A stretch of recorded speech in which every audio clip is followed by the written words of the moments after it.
दानवीर कर्ण। कर्ण कुंती का पुत्र था। पांडु के साथ कुंती का विवाह होने से पहले ही इसका जन्म हो चुका था। लोक लज्जा के कारण उसने ये भेद किसी को नहीं बताया और चुपचाप एक पिटारी में रखकर उस शिशु को अश्व नाम की नदी में फेंक दिया था। इसके जन्म की कथा बड़ी विचित्र है। राजा कुंतीभोज ने कुंती को पाल पोस कर बड़ा किया था। राजा के यहाँ एक बार महर्षि दुर्वासा आए। कुंती से उनका बड़ा सत्कार किया और जब तक वे ठहरे उन्हीं की सेवा शुश्रूषा में रही। इसकी इस श्रद्धा भक्ति से प्रसन्न होकर महर्षि ने उसे वार दिया कि वह जिस देवता को मंत्र पढ़कर बुलाएगी वही आ जाएगा और उसको संतान भी प्रदान करेगा। कुंती ने नादानी के कारण महर्षि के वरदान की परीक्षा लेने के लिए सूर्य नारायण का आवाहन किया। बीए सुशिक्षण सूर्यदेव वहां आ गए। उन्हीं के सहवास के कारण कुंती के गर्भ से कर्ण का जन्म हुआ। जब पिटारी में रखकर इस शिशु को उसने फेंक दिया तो वह पिटारी बहती हुई आगे पहुंची। वहां अधीर्त ने कौतूहलवश उसे उठा लिया और खोलकर देख तो उसमें एक जीवित शिशु देखकर वह आश्चर्य करने लगा।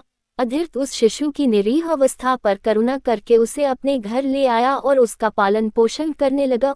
उसने उसे अपनी संतान समझा। बालक के शरीर पर कवच कुंडल देखकर उसको और भी अधिक आश्चर्य हुआ और तभी उसे लगा कि वह बालक कोई होनहार राजकुमार है। उसने उसका नाम वसुसेन रखा। वसु का अर्थ है धन। कवच कुंडल रूपी धन उसके पास था। विधाता ने ही उसको इसे दिया था, इसलिए उसका नाम वसुसेन उचित ही था। वसुसेन जब कुछ बड़ा हुआ तो उसने शास्त्रों का अध्ययन करना आरंभ कर दिया। वह सूर्य का उपासक था। प्रातःकाल से लेकर संध्या तक वह सूर्य की उपासना ही किया करता था। दानी भी बहुत बड़ा था। उपासना के समय कोई भी आकर उससे जो कुछ भी मांगता वह बिना हिचकिचाए उसको दे देता था। अमूल्य से अमूल्य वस्तु से उसको मुंह नहीं था। उसका गौरव तो दानवीर कहलाने में था और अपने कृत्यों से उसने वास्तव में ये सिद्ध भी कर दिया कि वह दानवीर था। उसके समान दानी कौरवों और पांडवों में और कोई नहीं था। उसका परिचय तो हमें उस समय मिलता है जब इंद्र ब्राह्मण का वेश धारण करके उसके पास उसकी अमूल्य निधि कवच कुंडल मांगने गया था।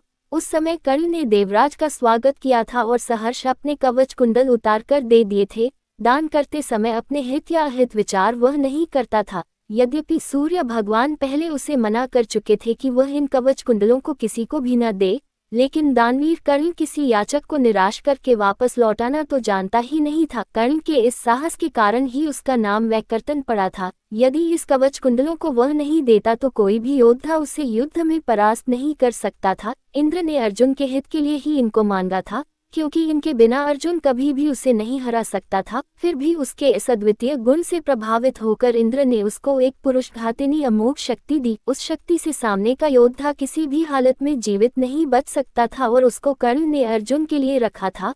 लेकिन श्री कृष्ण ने चाल चली और कर्ण की उस शक्ति को घटोत्कच पर चलवाकर अर्जुन के जीवन पर आए इस खतरे को सदा के लिए मिटा दिया। घटोत्कच जो आकाश में विचरण करके कौरवों पर अग्नि की वर्षा कर रहा था और जिसने एक बार तो सारी सेना को पूरी तरह विचलित कर डाला था, शक्ति लगते ही निर्जीव होकर पृथ्वी पर गिर पड़ा। धनुर्विद्या में कर्ण अर्जुन के समान ही कुशल था। एक बार जब महाराज धृतराष्ट्र की आज्ञा से कौरव पांडवों की अस्त्र शिक्षा की परीक्षा के लिए एक समारोह किया गया था, तो अर्जुन ने अपने अस्त्र शिक्षा के कौशल से सबको चकित कर दिया था। उसने ऐसी ऐसी क्रियाएं कर दिखाई थी कि किसी भी योद्धा की हिम्मत नहीं होती थी कि उसका जवाब दे सके। एक विजेता की तरह के कौशल दिखाकर वह प्रशंसा लूट रहा था।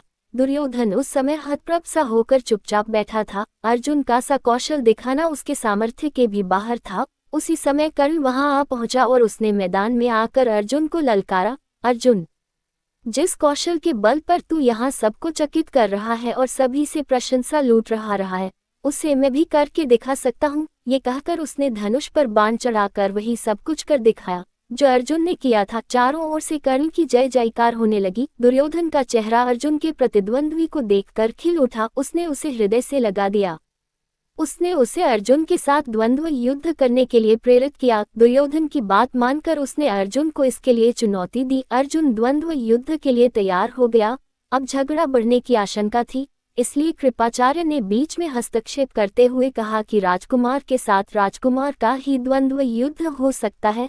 चूंकि कर्ण सूत के द्वारा पाले हुए हैं, इसलिए इनके गोत्र कुल आदि का ठीक ठीक पता न होने के कारण इनको अर्जुन से द्वंद्व युद्ध करने का अधिकार नहीं है। बस यह ऐसी समस्या थी जिसको कर्ण हल नहीं कर सकता था। वह हक्का बक्का सा अर्जुन का मुंह तारका रह गया। दुर्योधन को भी इससे धक्का लगा। क्योंकि कर्ण के द्वारा अर्जुन का मान चूर्ण करने की उसकी ही तो योजना थी। जब कर्ण इस दुविधा में पड़ा हुआ आगे अपने पैर नहीं बढ़ा सका तो दुर्योधन ने उसे राजाओं की श्रेणी में लाने के लिए अन्य देश का राज्य दे दिया। राजा होने के नाते अब वह अर्जुन या अन्य किसी राजकुमार के साथ युद्ध कर सकता था, वह इसके लिए उतारू भी था।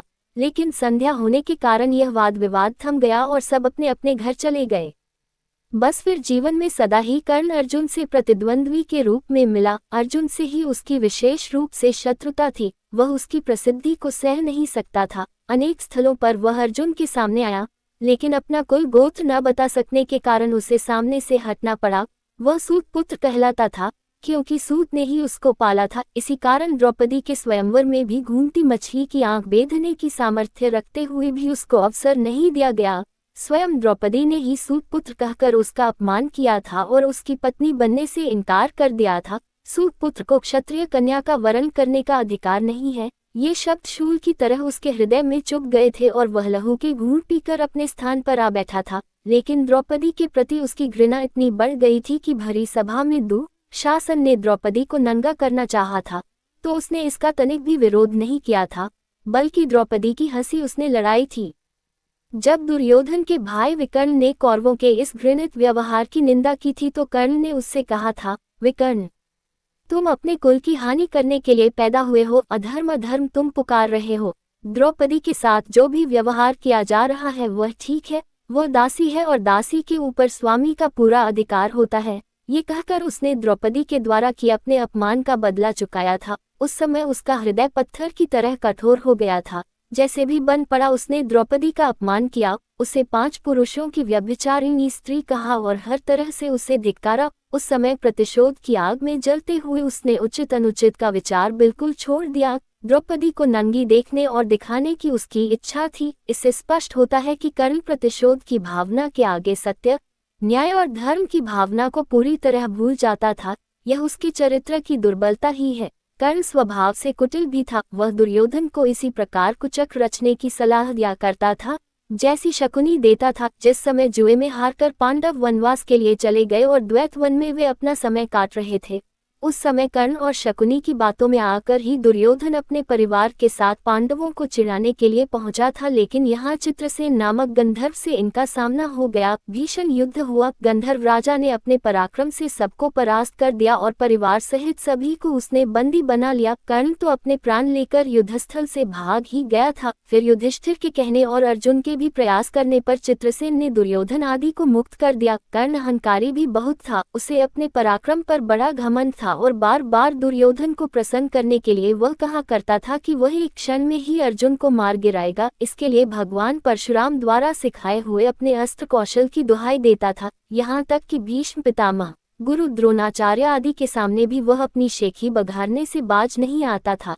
एक दिन पितामह से न रहा गया, उन्होंने इसे फटकारते हुए कहा, दुरभिमानी कर्ण, व्यर्थ की बात क्यों किया करता है। खांडव दाह के समय श्री कृष्ण और अर्जुन ने जो वीरता प्रकट की थी उसको याद करके तुझे लज्जित होना चाहिए। क्या तू श्री कृष्ण को साधारण व्यक्ति समझता है?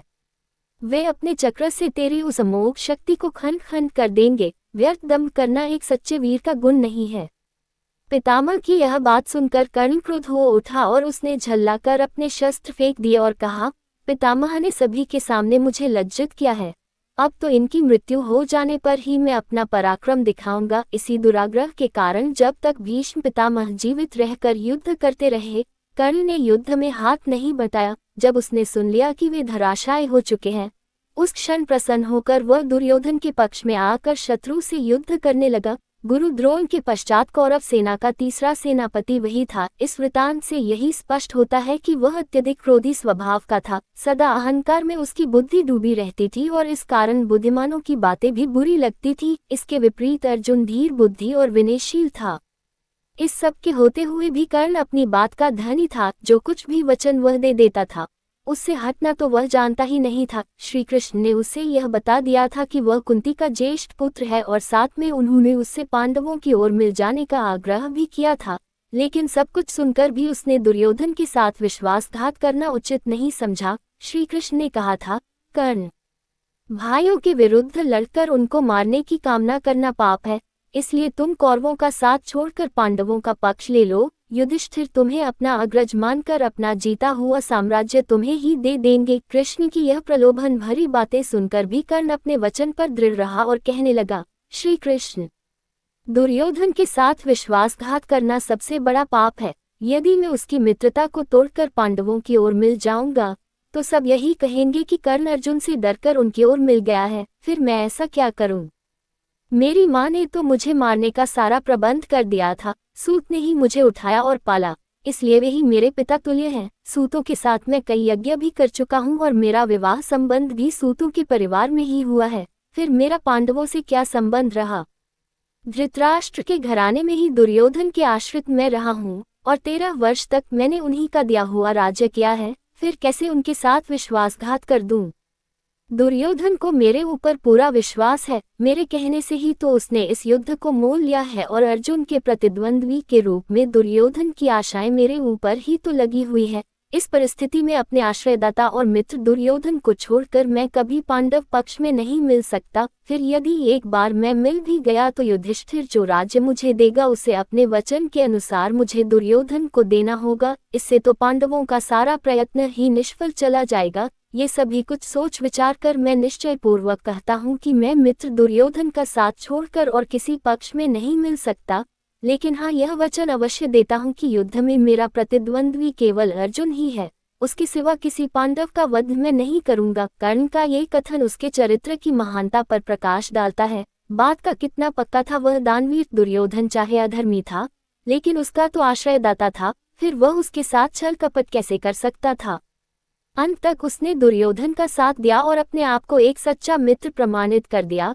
कर्तव्य के प्रति कर्ण पूरी तरह कठोर था। वह युधिष्ठिर तथा अर्जुन की तरह सहृदय नहीं था कि पांडवों के विषय में ये ज्ञात होते ही कि ये उसके भाई हैं, युद्ध करना बंद कर दे। एक बार मन में दृढ़ संकल्प करके उसको पूरी तरह निभाना ही उसके जीवन का उद्देश्य था। दुर्योधन की सहायता करना उसका कर्तव्य था।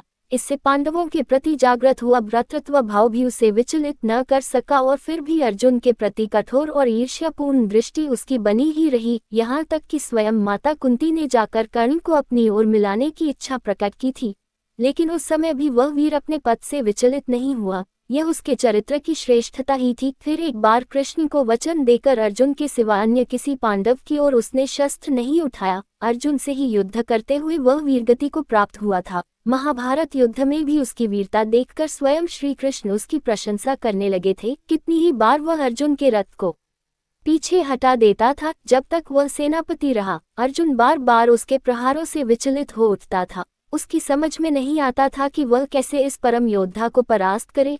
अंत में पूरी तरह निराश होकर उसने कृष्ण की ओर देखा। कर्ण के रथ का पहिया जमीन में धंस गया था। वह उसे निकालने का प्रयत्न कर रहा था। उसी समय कृष्ण के इशारा करने पर अर्जुन ने अन्याय का आश्रय लेकर उसका वध किया। नहीं तो उस वीर को मारना बहुत कठिन था। फिर यदि उसके हाथ में इंद्र की वह अमोघ शक्ति होती तो फिर उसको कोई भी पराजित नहीं कर सकता था और यह निश्चय था कि वह अर्जुन का वध करके विजय का शंख फूंक देता। लेकिन विधाता की यही गति थी। अमोघ शक्ति को वह पहले ही घटोत्कच पर चला चुका था।